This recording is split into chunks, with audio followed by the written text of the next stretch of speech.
capítulo 15, o evangelista Mateus, capítulo 15, verso 21. Aleluia. Glória ao teu nome, Senhor.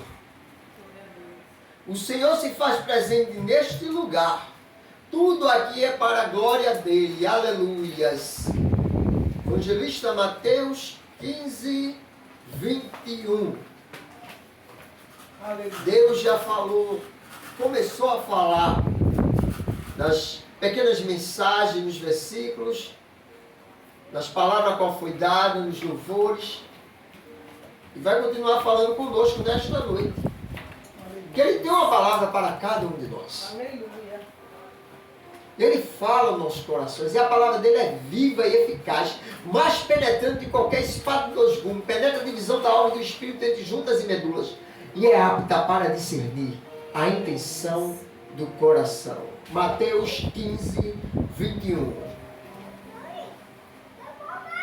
Deixando aquele lugar, 15, 21.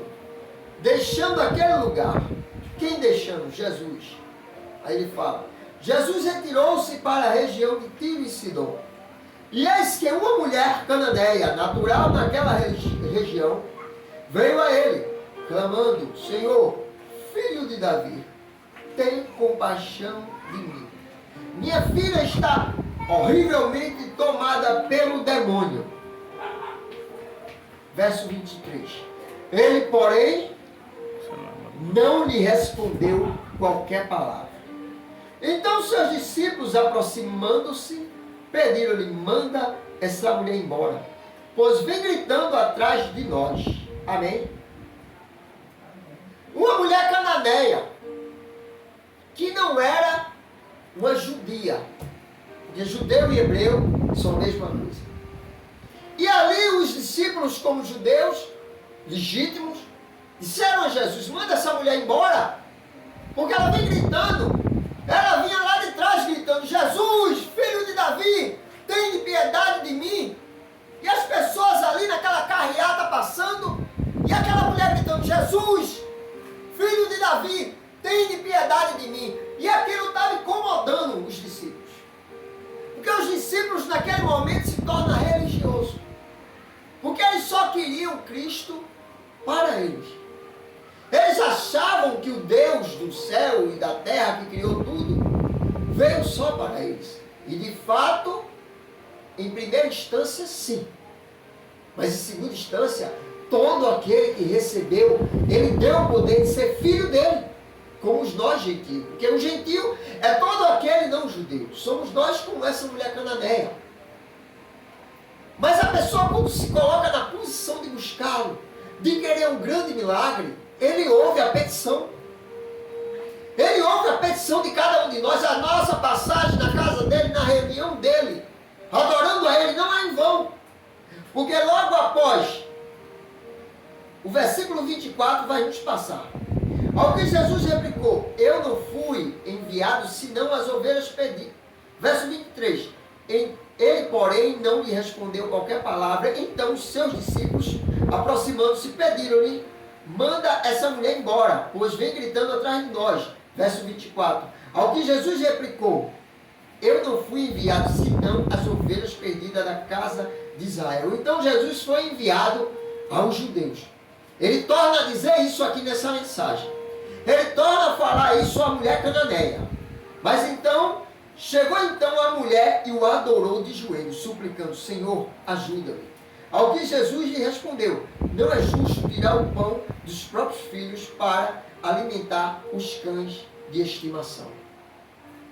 Então naquela situação ali a qual se encontrava, ele diz, eu vim para as ovelhas perdidas. E essa mulher é ovelha perdida. Mas ela clama ali e diz, mas Senhor, até os cães de estimação comem da migalha que cai do seu Senhor. O que é que ela quis dizer com isso? Ela entendeu que Jesus era Deus e que era o único Senhor dela, e ela usou a própria metáfora da humilhação, porque Jesus trata ela como um animalzinho, quando fala das migalhas que caem da mesa, ele trata ela como um animalzinho animalzinho, e ela usa a própria humilhação para receber a sua bênção. Então a palavra nesta noite começou a falar aqui de humilhação. Essa mulher cananeia alcançou o seu milagre do outro lado por causa da humilhação. Uma coisa é eu e você colocar numa posição de ser humilhado por alguém. Outra coisa é eu e você se humilhar espontaneamente. Então a Bíblia diz que os humilhados serão exaltados. Como assim? Aquele que se humilha a Deus, não as pessoas, mas aquele que se humilha a Deus, Deus exaltará. Essa mulher usa a situação a qual Deus trata ela como um animalzinho. Senhor, mas até os cães comem da migalha do seu Senhor. Ela se colocou numa posição de um animal. E Deus viu a fé daquela mulher e disse a ela, aqui no versículo 27, ela porém replicou, Senhor, mas até os cães de estimação comem das migalhas que caem da mesa de seus donos. Então Jesus exclamou, ó mulher, grande é a tua fé, seja feita a ti conforme queres. E naquele mesmo exato e momento, sua filha ficou sã do outro lado. Então o que eu quero dizer para você nesta noite, é que quando você vem para cá, quando você vem para a igreja, para o corpo de Cristo, e se coloca numa posição de humilhação, de buscar a Deus, porque você sabe que Deus está aqui no recinto. Glória a Deus. Que Deus se encontra na reunião dos santos. Quando você se coloca nessa posição, essa é uma posição de fé. Glória a Deus. E aqui, quando você vem buscar o que está lá do outro lado, que parece difícil aos seus olhos, porque essa mulher queria uma libertação. Essa mulher queria algo difícil, que naquela época não era muito fácil. Esse tipo de exorcismo, esse tipo de libertação. Mas quando Jesus dá a ordem, a libertação acontece. Não é preciso ele estar em corpo naquele lugar. Basta só uma ordem dele para o milagre ser feito do outro lado. Glória a Deus. E ele disse, mulher, grande é a tua fé. E no mesmo momento, a Bíblia diz aqui, no mesmo momento, a mulher foi libertada. A moça do outro lado, a sua filha, foi libertada. Então eu e você devemos aprender a persistir, a insistir, porque nada está perdido. Aleluia. Se aquela mulher fosse colocar em sua cabeça, se acovardar e dizer, Senhor, o que é que vai ser da minha filha? Que situação eu estou? Mas não, ela foi em busca do seu milagre.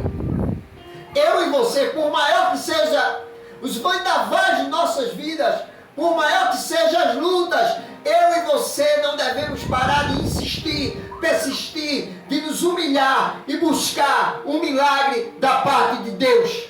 Glória. Foi falado aqui, se é na vida sentimental, se é na vida conjugal, o que seja do outro lado, não importa, não há nada impossível para Deus. Esse Deus é criador de tudo, Ele criou tudo, tudo está em suas mãos. A grandeza desse Deus é inexplicável. Não dá para eu e você narrar o poder desse Deus. Às vezes achamos que Deus perdeu o controle, e Ele não perde o controle da minha e da sua vida, Ele não perde. Nada está perdido, lembre-se disso. Mas o crente esquece as experiências que tem com Ele. Esquece porque vivemos em muitos altos e baixos. Vivemos por situações difíceis. E crente vive assim, o povo judeu ficou desse jeito. E às vezes passamos por lutas por nos afastarmos de Deus. Quando nós nos afastamos e esquecemos que Deus é na nossa vida, Ele permite a luta, Ele permite os vales. Os vales é símbolo de dor, de traição, de rejeição. Mas quando nós lembramos que temos um Deus trino, que pode todas as coisas naquele que o fortalece. E vamos buscar, como essa mulher cananeia. Creio eu que naquela situação que ela estava, ela chega lá. A Bíblia diz que ela gritava quando o povo ia passando ali. A multidão passando com seus discípulos. E ela gritando: Jesus, filho de Davi, tem de piedade de mim, porque ela sabia que ele era da linhagem de Davi. Creio eu que, em certo momento, quando ela se humilha, que cai de joelho ali, humilhada, o Deus Todo-Poderoso que caminhava junto com as pessoas ali e seus discípulos, vê, volta, como a Bíblia diz, e conversa com ela. E ali sai o grande milagre da vida dela. Ou seja, se ela desistisse no meio do caminho, o milagre não viria. Quantas pessoas dentro da igreja, por passar por dificuldade, por passar por os vendavais, por os males se levantarem das dificuldades, querem abandonar Deus, querem deixar Deus. Não podemos fazer isso. As lutas vêm, mas é para deixar eu e você forte. Glória a Deus. Se eu e você não passarmos por lutas, nunca saberemos o poder de Deus na minha e na tua vida. Você não entendeu? As lutas vêm para te fortalecer e para lá na frente tu testemunhar as pessoas e mostrar o grande Deus que tu serve. Glória. Ei, escute nesta noite. Deus é Deus e quer realizar o grande milagre. Aleluia. Eu gosto de falar das grandezas de Deus quando eu penso em seu favor imerecido sobre nossas vidas. Nós não merecíamos nada em outros tempos. Estávamos no mundo. Estávamos desgarrados como ovelhas perdidas. Mas a Bíblia diz que é Deus que nos escolhe, não nós escolhemos a Ele. E Ele usou alguém para lançar a palavra, para pregar para mim e a você. E nós hoje estamos aqui buscando e entendendo que só somos felizes na presença dEle. Aleluia. Só somos felizes buscando a Ele. Você sabe disso. Você sabe que antes de estar dentro da casa de Deus, você não tinha a verdadeira felicidade. Como assim, evangelista? Salmo 150, verso 6 diz: todo ser que tem fôlego, louve. Ou seja, eu e você temos fôlego e fomos criados para louvar, para adorar e para engrandecer. Ou seja, eu e você não somos de nós mesmos. A Bíblia fala sobre isso. Nós não somos de nós mesmos. Somos dele, do Deus Todo-Poderoso. Somos dele, criatura. E quando nós aceitamos aqui, neste lugar, na terra, e confessamos ele como suficiente Salvador, ele nos resgata e nos salva para a glória do nome dele. Então saia daqui nesta noite meditando nesta palavra. A humilhação é o caminho dos grandes resultados positivos de nossas vidas. Aleluia. Quando tudo estiver difícil, quando você achar que não tem mais jeito, quando você achar que perdeu o controle, você como ser humano e eu como ser humano perdemos, mas Deus não.